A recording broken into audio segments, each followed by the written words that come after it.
अस्सलाम वालेकुम, welcome to my YouTube channel video update tech. तो जैसा कि हम जानते हैं कि फाइनल ईयर के एग्ज़ाम आ चुके हैं और बहुत सारे ऐसे बच्चे हैं जो सिर्फ और सिर्फ एमसीक्यूज़ बेस और शॉर्ट क्वेश्चन बेस तैयारी करते हैं और पेपर देने चले जाते हैं। उन्हें कोई लेक्चर नहीं लेते क्योंकि उनके पास ना टाइम होता। कुछ बच्चे ऐसे होते हैं जो सिर्फ और सिर्फ विश्व यूनिवर्सिटी में दाखिला इसीलिए लेते हैं ताकि वो अपना साथ में काम भी कर सकें और पढ़ भी सकें, लेकिन वो काम की वजह से पढ़ नहीं सकते और वो एंड में आके सिर्फ और सिर्फ इम्पोर्टेंट एमसीक्यूज़ की तैयारी करते हैं। तो उनके लिए ये वाली वीडियो बहुत ही ज़्यादा स्पेशल होने वाली है। थैंक यू फॉर ऑल, आपने मेरी वीडियो पे आए और अगर आप न्यू हैं तो इसको सब्सक्राइब लाजमी कीजिएगा। बिना टाइम वेस्ट किए हम चलते हैं। अगाल इज़ असेंशियल रीप्रोग्राम पाल। ये आपने अच्छी तरह, बिल्कुल अच्छी तरह एमसीक्यूज़ तैयार करने, क्योंकि ये मोस्ट इंपॉर्टेंट है। नेक्स्ट आ जाता है इन द क्यू बार। आपके पास जब भी ऐसा एमसीक्यूज आनी है, देखिए दोनों सेम है, तो आपने बिना सोचे समझे लगा देना है। पढ़ना भी नहीं है, कुछ भी नहीं करना। जब भी क्यू के पास बाहर आए ना, क्यू के पास बाहर ये कॉन्सेप्ट दिया था रिंग काउंटर ने, और जब भी क्यू के पास बाहर ना आए ना, तो ये वाला जो कॉन्सेप्ट है ये दिया था हमें जॉनसन काउंटर ने।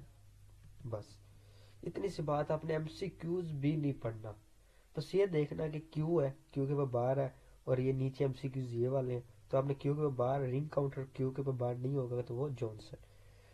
नेक्स्ट आ जाता है एज्यूम अ 4 बाइट। तो ये हमारे पास आता है 001।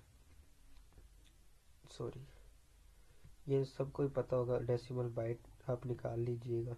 वीडियो को मैं बड़ा नहीं करना चाहता ताकि ये ना हो कि जो बच्चे अब आए हैं वो भी चले ना जाएं इस वीडियो को देख के। ये भी वही 4 बाइट, पर इसमें ये है कि हमने निबल नो इनपुट इस तरह से निकालना शिफ्ट रजिस्टर के साथ। तो इसका जो आंसर है वो हमारे पास आएगा 1001।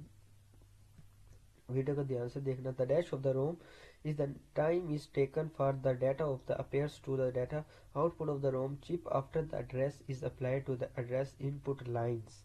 तो ये हमारे पास आ जाता है एक्सेस टाइम। क्या हो जाता है एक्सेस टाइम। एक्सेस टाइम क्यों है? जो एक रोम टाइम होता है, टाइम ध्यान से देखिएगा, एक वो टेक करता है डाटा को, अपेयर्स किसके, अपने ही डाटा को output to the ROM chip. ROM chip जो होती है वो कंप्यूटर के अंदर चिप होती है, उससे हम उसको निकाल नहीं सकते, लेकिन जो उसके अंदर डाटा है ना वो हमें आउटपुट उसका देता है। जब हम उसके अंदर इनपुट डालेंगे तो वो हमें आउटपुट देगा ना। तो ये हमारे पास जो असल आंसर होता है वो हमारे पास होता है एक्सेस टाइम। नेक्स्ट हमारे पास in dash all the columns in the same row either the read or return. जिसमें सेम रोज और सेम ही कॉलम है तो वो हमारा पेज, हम क्या करते हैं उसको fast page mode page access करते हैं। ये मोस्ट इंपॉर्टेंट एमसीक्यू है, ये आपने अच्छी तरह ध्यान से देखना। इसके बाद नेक्स्ट एमसीक्यू है FIFO। ध्यान से, FI fast, sorry, first in first out. क्या है फर्स्ट इन फर्स्ट आउट?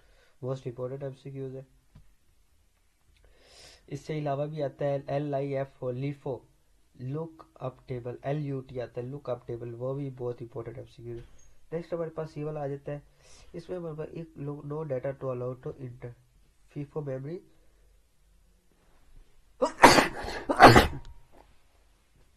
तो ये हमारे पास it is not log data allowed in the enter. Next हमारे पास ये डायग्राम आ जाती है। ये डायग्राम में हमें बताया गया कि ये डायग्राम किसकी है, और तो ये हमारे पास 3 बाइट है, तो ये हमारे पास इसके अंदर आ जाता है एंड। ये हमारे पास एंड गेट। नेक्स्ट हमारे पास आता है each hexadecimal number digit can be represented by the dash binary digits 4 16 4 2 3। तो ये इसका हमारे पास आ जाता है 4, क्योंकि 4 हेक्साडेसिमल डिजिट होते हैं बाइनरी, जैसे 1 1 1 0 0 0 0 1। ज़्यादा आपने देखे होंगे 4 ही होंगे। इसके बाद हमारा नेक्स्ट आ जाता है कि ट्री स्टेट बैटर बेसिकली आ एंड गेट। तो ये हमारे पास आ जाता है and gate.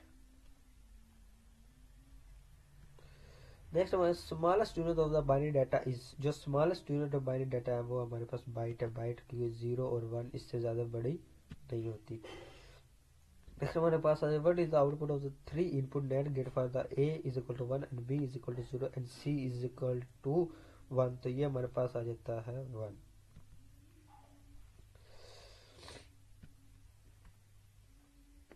The hours counter is implement using, तो इसके हमारे पास आ जाता है मोड 10, और क्योंकि एक आवर 60 मल्टीप्लाई बाय 10 आप करके देख लें, ये आएगा 60 मिनट्स। एक आवर को उन्होंने पता है एक आवर में 60 मिनट होती है, तो 6 काउंट हो गई और 10 मोड होता है, तो ये हमारे पास आ जाएगा 60 मिनट। नेक्स्ट हमारे पास आ जाता है in the binary weighted D A converted to the reaction on the inputs. इसका हमारे पास determine the weights of the digital inputs, इसका करेक्ट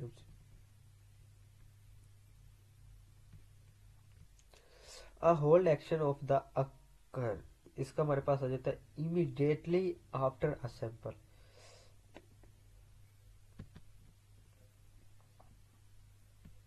LUT लुकअप टेबल, आपको ऊपर में बता के भी आया था कि ये भी मोस्ट इम्पोर्टेंट MCQs है।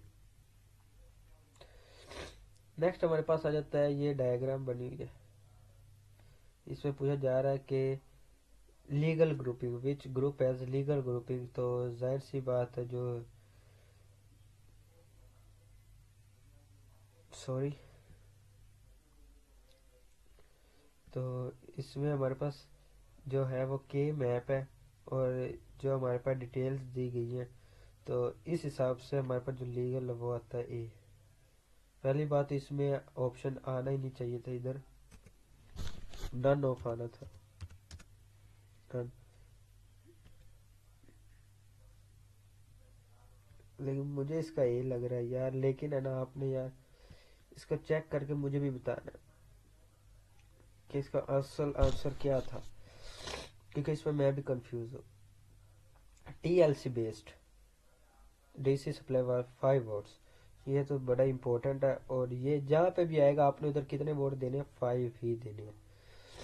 CMOS series is the characterized by switch speeds and the power dissipation compared to the 5 watt composed. The fast very low, fast very low। इसके बाद हमारे शुरू हो जाते हैं क्वेश्चंस। अब क्वेश्चन क्या है, सबसे पहला स्टेट रिडक्शन, ये मैं आपके साथ शेयर करता हूँ। स्टेट रिडक्शन क्या है, सॉरी एक मिनट। स्टेट रिडक्शन हमारे पास है, ये वो प्रोसेस होता है जो मैं आपके साथ शेयर भी करता। स्टेट प्रोडक्शन वो प्रोसेस होता है जो टेक्निक्स को यूज करता है फिनाइट स्टेट मशीन्स में to minimise the number of states migrating equivalent states without changing the external behaviour of the machine. Machine के जो अंदर वाले इसके होते हैं उसको बिना बिहेवियर यानी चेंज किए द रिडक्शन का improve the efficiency of the system, system को इम्प्रूव करता है। नेक्स्ट हमारे पास आ जाता है क्वांटिजेशन। अब क्वांटिजेशन क्या है ये मैं आपके साथ शेयर करता हूँ।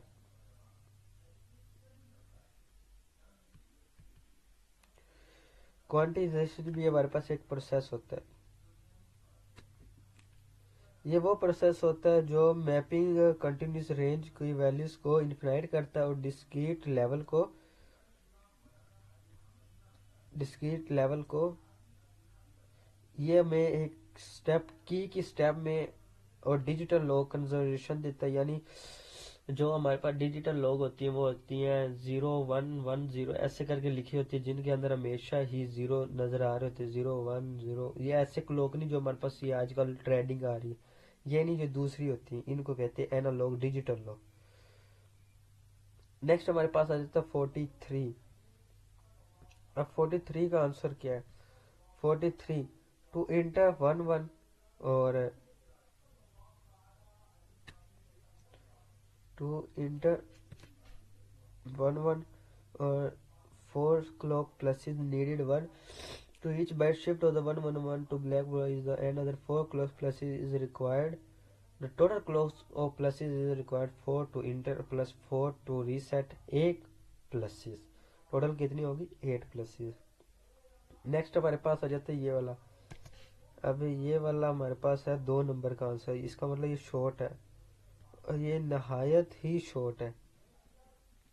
जब आप देखेंगे आप कहेंगे बस भाई ये है भी तो 2 नंबर का ना।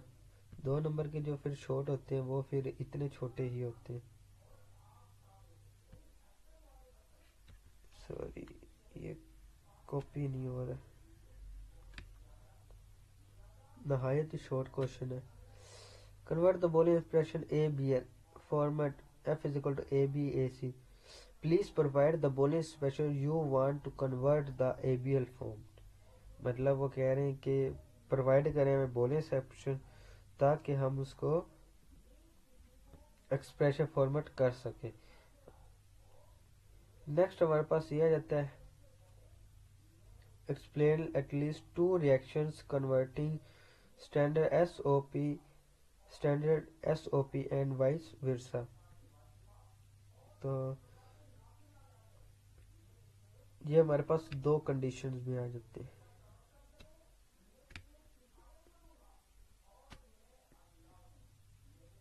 सबसे पहले condition optimise for circuit design, और सेकंड कंडीशन है एड्स ऑफ सिंपलीफाई। अगर आप इतना भी लिख देंगे जब भी ये ठीक हो सकता है, लेकिन इन्होंने जब पूछे ना टू रीजन फिर आपको इसको बताना पड़ेगा। जो स्टैंडर्ड पी ओ एस होता है, प्रोडक्ट ऑफ सम होता है, वो सम ऑफ प्रोडक्ट होता है, और vice they depend on the number of gates connection. ये गेट के जो कनेक्शन होता है उन पे डिपेंड करता है। Errors of simplification depending of the K map to table. One form SOP or POS might be either to simplify reading to more efficient representation of the logic function. Next हमारे पास last है कि मेरी तबीयत भी ख़राब है और काफ़ी देर हो गई है। वह वीडियो भी ज़्यादा बड़ी हो जाए तो बच्चे देखते रहिए। फिर मेरे लिए ये ज़रूरी नहीं होता कि फुल करवाना, मेरे लिए ये ज़रूरी है कि बच्चे वीडियो को छोड़ के जाए ना, ये हो कि वो पूरी वीडियो देखें अच्छे से। Provide some of the guidelines is selection for the statement. कुछ ऐसी गाइडलाइंस दें असाइनमेंट, स्टेबल असाइनमेंट्स की। तो पहले नंबर पे आता है minimise stable variables. Choose state assignments the minimise number of flip flop required to the represent all the states. दूसरे नंबर पर आता है simplify logic design assign state in way that reduce the number of logic gates required to the implement of the system। आगे आता है ensure predictable transaction। Assign states such as adjustment states to the diagram corresponding animals। Changing the binary codes reduce reduction error। चलिए यार, आपके साथ पूरी video ही share कर देते हैं, बाद में ये ना हो कि आपके ये वाला सर इम्पोर्टेंट था, ये वाला आ गया था, आपने ये वाला नहीं करवाया। तो मैं आपके साथ पूरी वीडियो चलो शेयर कर देता हूँ।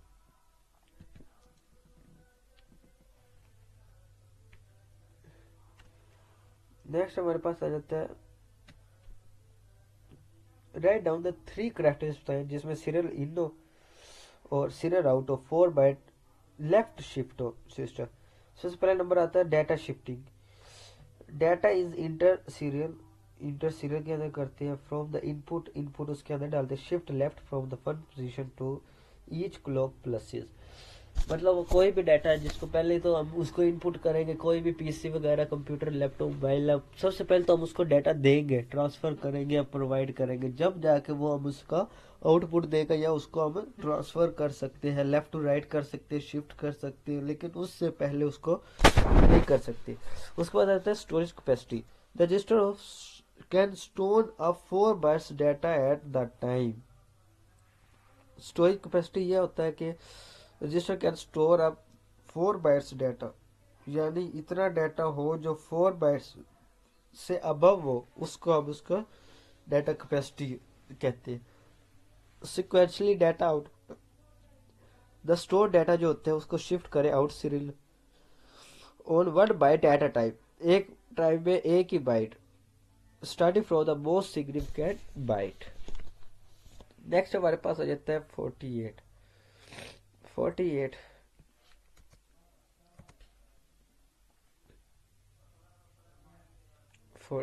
3 नंबर के।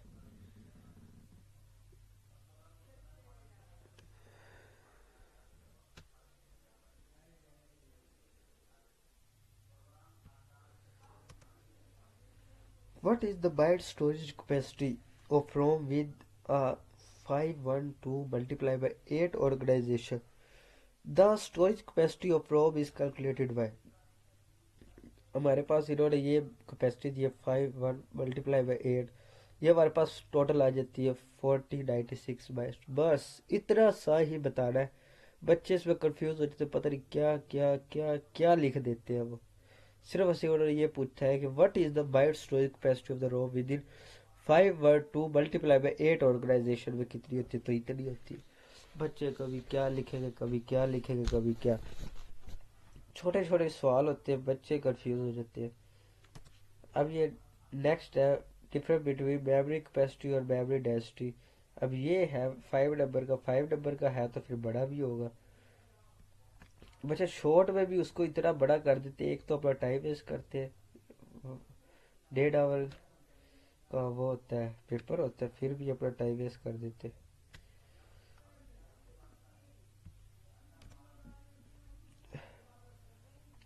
अब ये है बड़ा, इसमें क्या है कि डिफरेंस बिटवीन मेमोरी कैपेसिटी और मेमोरी डेंसिटी। अब मेमोरी कैपेसिटी क्या है? मेमोरी कैपेसिटी वो है refer to the total amount of data is can be stored in the memory device typing billion bytes और वर्ड्स। मेमोरी कैपेसिटी वो है जो टोटल जो अमाउंट डाटा की होती है ना, उसको स्टोर करती है मेमोरी डिवाइस में, टाइपिकली मेजर करती है बाइट्स को और वर्ड्स को। मेमोरी डेंसिटी क्या होती है? मेमोरी डेंसिटी वो होती है जो अमाउंट ऑफ डाटा को स्टोर करती है per unit area of the memory chip के अंदर। यूनिट्स ऑफ मेजर वेट, अब मेजर वेट करें मेमोरी कैपेसिटी क्या? मेमोरी कैपेसिटी किलोबाइट है और एमबीज में और गीगाबाइट है, जबकि मेमोरी डेंसिटी क्या? मेमोरी डेंसिटी 1 स्क्वायर मिलीमीटर होती है। Purpose memory capacity focus on the overall storage capability, इसका सारा फोकस फुल स्टोरेज ओवरऑल जितनी भी होती है। जबकि मेमोरी डेंसिटी का ये होता है कि जो स्टोरेज स्पेस के अंदर यूटिलाइज चिप होती है सिर्फ और सिर्फ उसके ऊपर उसका फोकस होता है। फॉर एग्जाम्पल 1 GB मेमोरी है और chip have made different density depending upon the manufacture, 14 nanometre और 7 nanometre relation. A higher memory density allows to memory capacity with its same physical size. ठीक है, चले टेक केयर, अल्लाह हाफिज, और मिलते हैं इंशाल्लाह नेक्स्ट वीडियो में। चलो यार, ये लास्ट क्वेश्चन भी आपके साथ शेयर कर ही देता हूँ। ऐसे मेरी तबीयत बहुत ज़्यादा ख़राब है, मेरे लिए दुआ कीजिएगा इंशाल्लाह। मेरी बाकी वीडियोस भी पड़ी है, आप उनके ऊपर जाके देख लें, बहुत ही अच्छी अच्छी वीडियो और बड़ी, जिनकी तैयारी, जो बच्चे चाहते हैं ना कि मेरी तैयारी अच्छी हो, वो इन वीडियो को देख ले अभी ऊपर जो मैंने अपलोड किए। अब आ गया क्वेश्चन, क्या था? What is binary weight include, explain binary weight input digital analog converting. एक binary weight input digital analog converted DAC convert digital signal input the equivalent analog voltage or current using network of resistor with binary weight values. Principle of operations. Is the byte of digital input control a specific weighted register.